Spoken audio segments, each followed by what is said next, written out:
My number two pick is going to be Feedback Whiz. Okay, Feedback Whiz at a high level.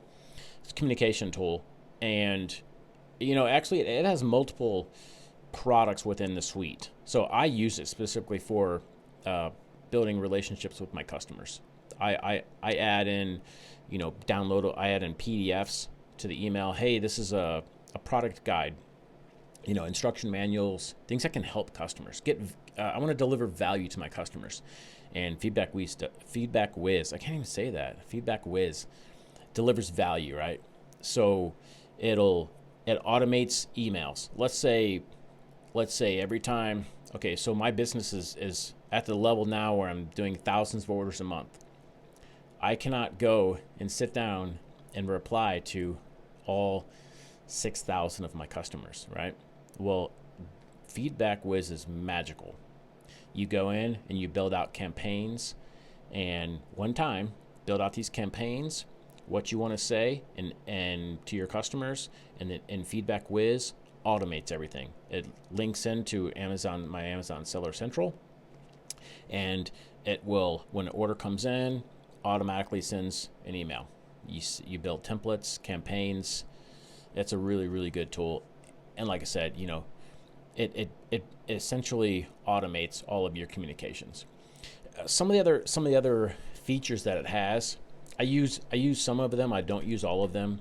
It will review. It'll actually monitor your product reviews, your product feedback.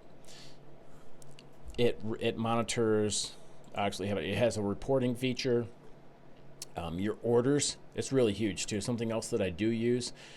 I pull up my orders and it'll tell me I can pull a report on repeat customers, so then I can market to them. Give them discounts, different things. So in my suite, it's high up there in the ranking. One of the other next level features that it has that I really like is I can split test campaigns, right? So I'm not really good at copy. If you see some goofy shit on our website and it doesn't look right, it's probably written by me, not David, right? So I'm not good at marketing or copy. So, but what I am good at is working really hard. So I went in and I created multiple campaigns, right? So on the subject line, I might say, hey, thanks for buying product XYZ. And the next one, it might say, hey, read this, ... And the next one might say, look at this amazing thing, So I set those campaigns up, split test them for 30 days, and I go back and see, how many people opened, the most amount of people that opened number 3, right? Okay, well, 47% of number 3 opened it. Well, then the other one's got 10% open rates. I'm going to make number 3 my primary. So that's, in a sense, the split test it does. And it's kind of next level. So every few months I can split test them and make them better. What else does it do? It does listing monitoring. If Amazon changes your title, or, which they're known to go in and change the weight of your product or the title or whatever without your permission, or, without you knowing it. It monitors a lot of that stuff.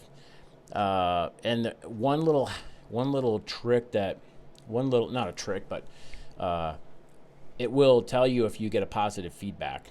So if you get a positive feedback, odds are that customer's happy with you, right? You could essentially send them an email asking for a review, right? So that's one little tip I'll throw out there. I think, I want to go a little deeper on this, because when you and I, this was a couple months ago, I was talking about Jump Send, and you were talking about Feedback Whiz, and that the ability to have a trigger that sends, if someone gives you positive feedback, right, 4 or 5 stars, then there's a trigger built in there, and correct me if I'm wrong, that you can go back and ask for a review. But if they leave you 3 stars or 2 stars, you don't ask them anything. So it kind of identifies people that already like your product, and then ask them for a product review. I think that's next level. Did I accurately? That's absolutely correct. Yeah. So it monitors all the feedback, and if taking it a step further, if I get a 1, 2, or 3 star, then I want to find out why. and I can improve that. I can use that data. I don't shy away from negative feedback. I think that's almost as, it's not as valuable as positive feedback, but I think it's almost as valuable because I can use that, and if there is something that I can use to improve, I can improve that. On the other side, most people selling on Amazon will tell you positive reviews is probably in the top 3 challenges that they have, right? Like, and what drives your sales and your profit, right? So if you can consistently get positive reviews from an automation, that's something you want to do.